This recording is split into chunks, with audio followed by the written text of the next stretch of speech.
Hello comic fans, here's Earl Grey. Today I want to talk about two books from Fantagraphics, or even three if you count this book with comics from Fletcher Hanks as well.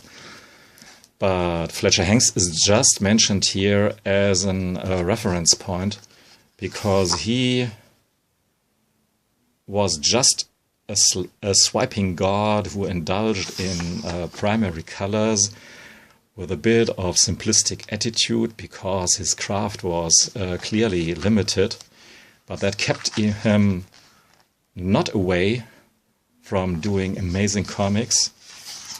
Maybe it was quite the contrary, the foundation, the basis for his comics. So it had literally this punch, the simplistic punch. And yeah, so there are a lot of possibilities to compare Fletcher Hanks with Basil Wolverton, who's the topic of today's video.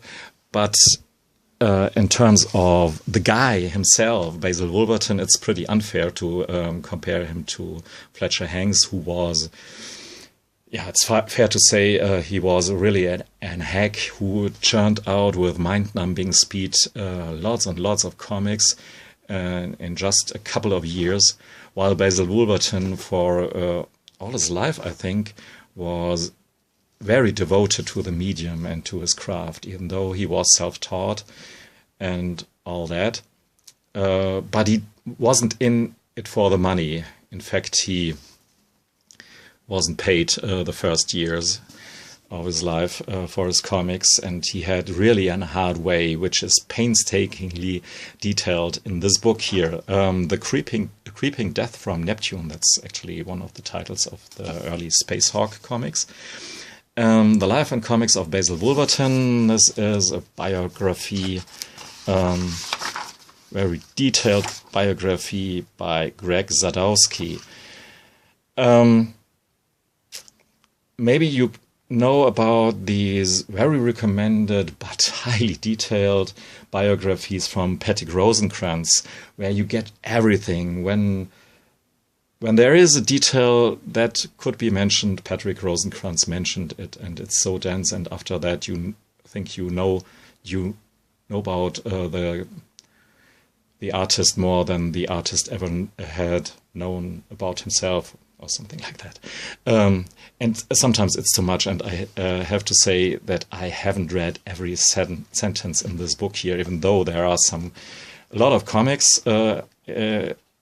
put into this book here, but there is a lot of text as well, and I skipped some passages because it was just, even though I'm really a fan of Basil Wolverton, but sometimes it was really too much to get all the dialogues and correspondence thrown in your face, and yeah. But overall, it's a fantastic book, that can be said. And as to the guy here, Basil Wolverton himself, it was really a surprise how normal this guy seemingly was. Yeah, quite a nice guy who worked in a cannery and devoted all his free time to drawing comics from very early on. This is obviously a drawing that he did when he was born, 1909, and this is a drawing from 1925. So he was 15 or 16. So it looks like a drawing from a 15 or 16-year-old. But even though these very early drawings have this typical Wolverton goofiness to them. And here we have him again. So yeah, that's one book. Before I go on with this one, I want quickly to mention that later on I go here to the real space baby, Space Hawk, which contains his very famous, I think, in a way, series Space Hawk. Published in luscious format, in luscious colors by Fantagraphics as well.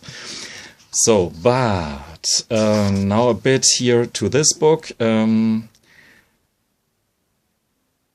This is just volume 1, and it details all his beginnings, which are for a large part rejections. So this book here starts with rejection, letters of rejection. Dear Mr. Wolverton, I have to tell you that we cannot use your story. And dear sir, after giving your application every consideration, and so on and so on. We regret that we cannot use the work you submit at this time, although as far as drawing and plots goes, they are acceptable. Oh, he was relentless. I think most of you and me would have had enough when we're just getting one of these letters of rejection to our heart that we have worked on for weeks and months and years, and then we get this sometimes really destroying letters, but not so with our guy Basil here. He just, every letter that he received was just the reason to try it again and again and again.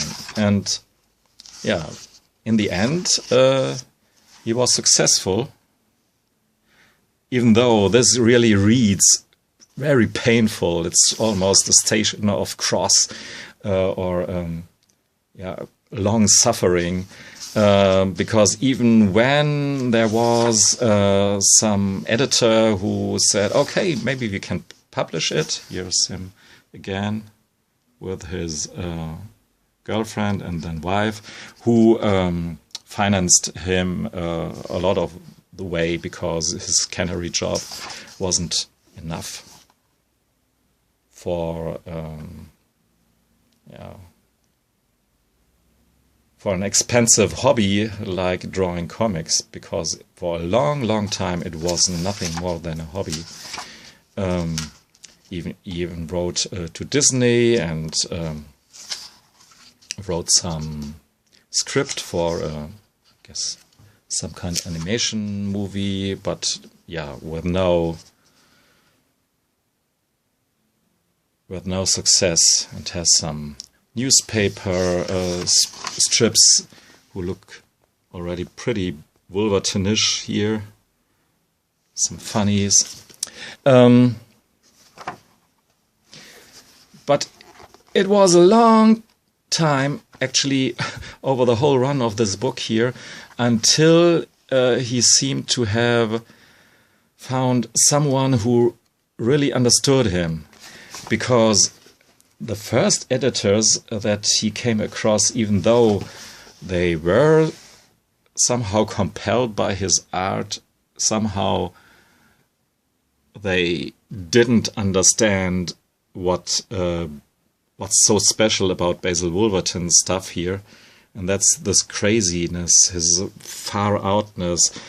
I mean, for us now, the weirder Wolverton got, the better he was, I think. But with the editors from back in the day, it was exactly the other way around. Here's some good example. They tried to tame him, put the reins on him.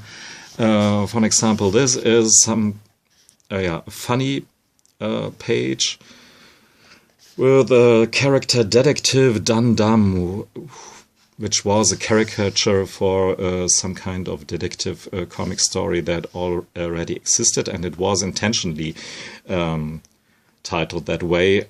And the first thing the editor did was to say, hey, we can't use Detective Dum Dum because it was maybe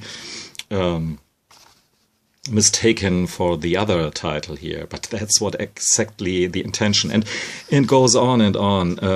The characters are too weird, and Can't you tame it a bit down, and so on and so on. And so Basil Wolverton tamed it down. And if you compare these two here, you see, for a lot of reasons, I would prefer the left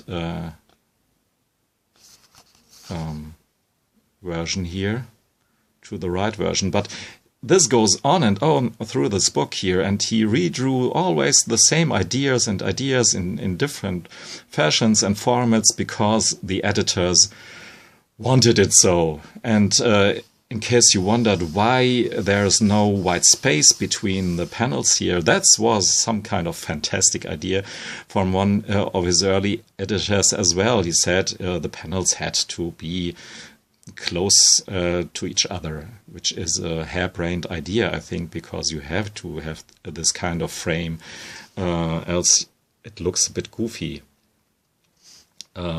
But that's just one of the minor details.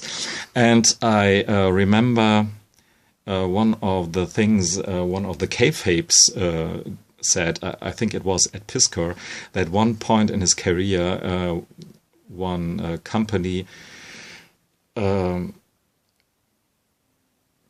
wanted to put something in his contract that he that no page of his has to have less than 6 panels on one page, and he just said here, "Not with me. I'm a Pittsburgh boy," and so on and so on. Yeah, glorious times when you can do this, and you still have the chance to publish your stuff elsewhere. But I think Wolverton really had to sort of obey the editors, because it was a slave-master relationship for the most part. Yeah, I think the mindset was pretty different, but it's really embarrassing and hurting to see how one great artist with a vision, I think, was continually cut down and belittled by these editors. This is, by the way, one anthology in which Basil Wolverton's first comics appeared, Spacehawk, and the detective story who was retitled to Detective Big Disguise or something like that. And where's that's this detective guy here, over there. And he was never paid for these first publications, by the way. There was always, yeah, I'll pay you from the editor, and until, yeah, sorry, I can't pay you because, yeah, the comics business is just not working anymore. So, but somehow Basil Wolverton was glad because his comics at least were published in a way. That's one of the roughs. And Basil Wolverton with his wife. So, but things later on got better. That's one of his series, Space Patrol. Oh, that's already an early iteration of Spacehawks by Basil Wolverton. He had these 2 lines of stories, if you will. The Space Patrol and Spacehawk guys flying around in very simplistic vessels. And this is something he had to change, by the way, as well. This is really, as you see, a very black and white heavy, and using the possibilities of using black and white. And one of the editors said, "Hey, can't you pull the black out and just give us outlines so that we can put more color in?" Which is in a way understandable, but in a way it just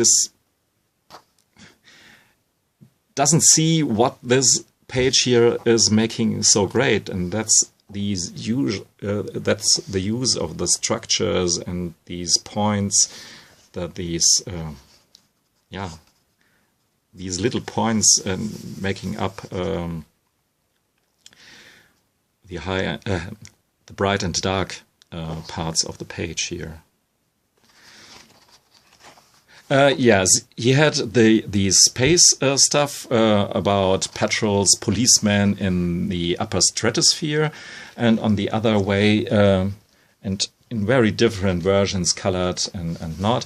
And he has these more humorous stories about this detective guy. It reminded me a lot of the comics, not of the comics, of the movies of the Marx Brothers. It's the same kind of humor with a lot of cracking a lot of silly jokes in high speed. Let's focus here.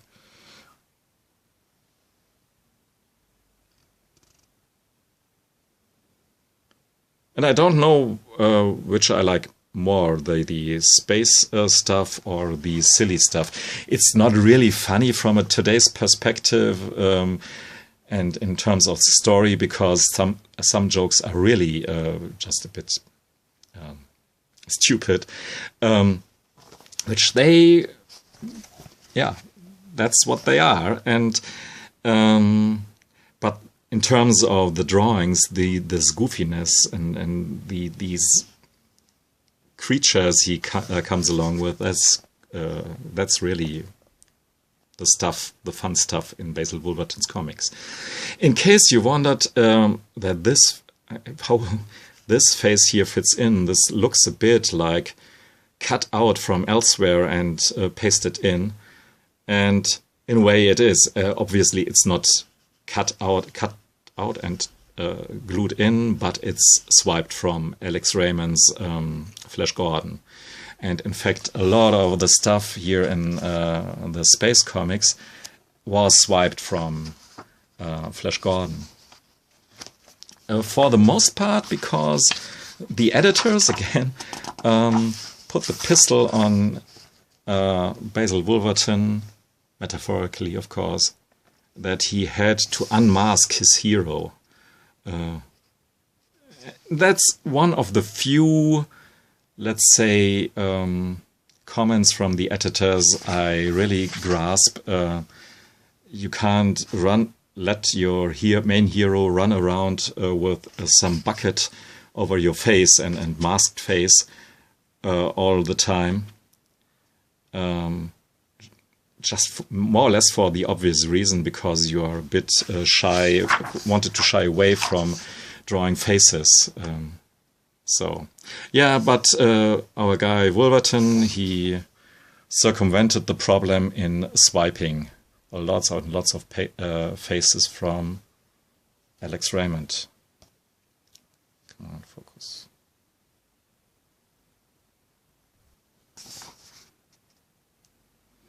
Here you can see actually the comparison. That's the original from Raymond, and here's the Wolverton version. And that's actually the moment when he unmasked himself like the editor wanted him to do. So, yeah, overall, these were his first publications that he was really paid for. So,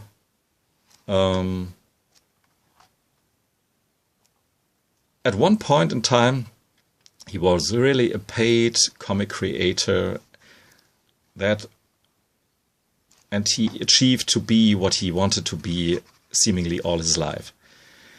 And you can say what you want about Stan Lee. That's for certain one of the other swiped faces from Alex Raymond. I really don't get it that this is actually not too difficult to draw. I think these faces. Why he had to swipe it? Because for a lot of artists, it would maybe more difficult to come up with stuff like that, like this here. These little spider-like creatures. yeah, you can say what you want about Stan Lee, but he was actually the guy that really realized what's so great about Wolverton. Here we have, not without reason, a quote from him on the back. Wolverton is one of the most original, unpredictable talents in the field. His style is unique and virtually inimitable. Inimitable? And I've never known anyone who didn't get a real kick out of Basil's far-out artwork. So, yeah, that's Wolverton's qualities in a nutshell. And here he really realized it. And he was a 19-year-old editor at Marvel. Look at this caricature of President Franklin D. Roosevelt. This is just great, isn't it? So he was a 19-year-old editor at Timely, one of the predecessors of Marvel. And yeah, happy-looking Basil. And here we have a Marvel-style comic in before Marvel. A big splash page and suddenly dynamic panel layouts, because Basil Wolverton, I think, was still very malleable. And when some editor said, "Hey, won't you do some different panel layout for me?" and then he will do so. And it really works out pretty good, in my opinion, for his comics. And he obviously was allowed to keep all the weirdness in him. And this here really ends like the author states, very fittingly into some last page of biblical proportions. And still there's a lot of stuff that was unpublished, like these black and white comics. I think that was unpublished as well. The typical Basil Wolverton feel.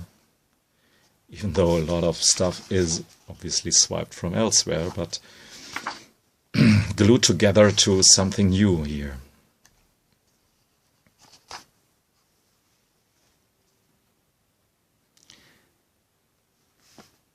Of course, the stories taken for themselves are not too original, and if there wouldn't be this totally far out art, the stories were, to be frank, pretty boring, and you can say that this stuff was already done again and again and again. But when you actually can see these creatures here, this is new and fresh until today.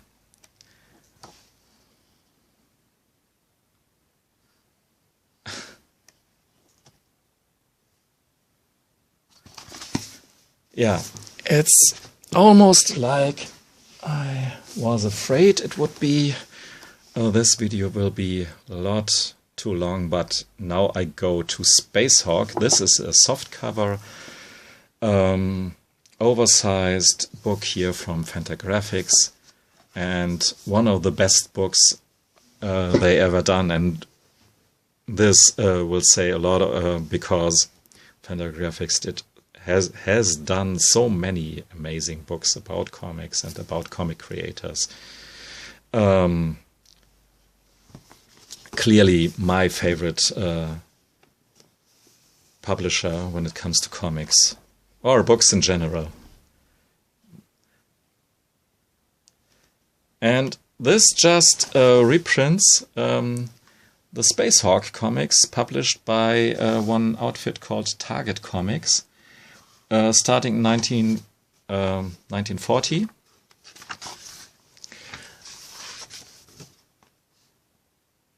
And here we have The Creeping Death from Neptune, the story that gave the other book here its title.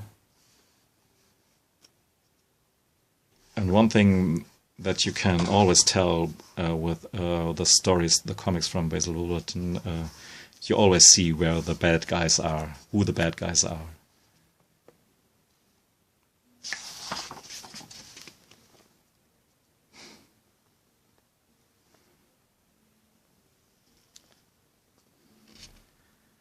And one other thing that you really get in this oversized form here is that you really can soak in the coloring, these Ben-Day dots coloring, and then this here you see this, how the different shades of colors are made up by different points and stripes, and for me it's an endless joy just to glance over all these shapes and forms and how they are colored from different angles and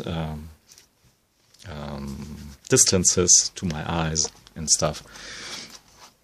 Yeah, it's almost impossible to show you here the beauty of this book. No, it's impossible. And I thought of before to make just a series of videos just reading these stories here, one after the other, and because they are really great, and when I flip through this book here, it's a bit random, and I'm not sure which page should I show you, because they're all great.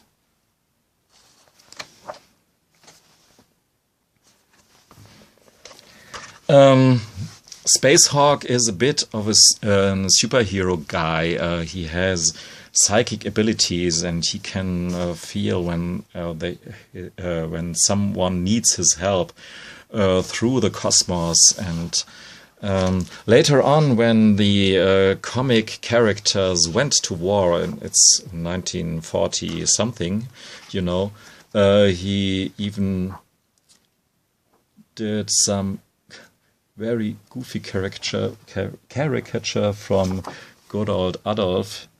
I think he called him Musler or something like that. Herr Nitwittler. But that's not the only caricature of some good old Nazi.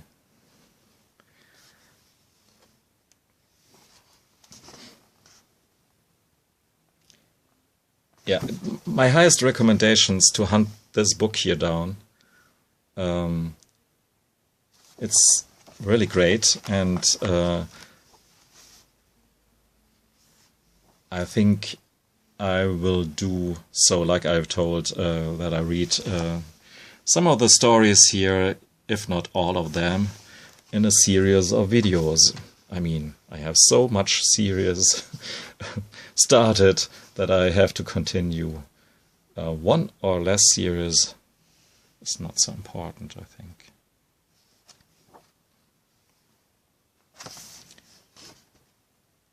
Ach, this is terrible.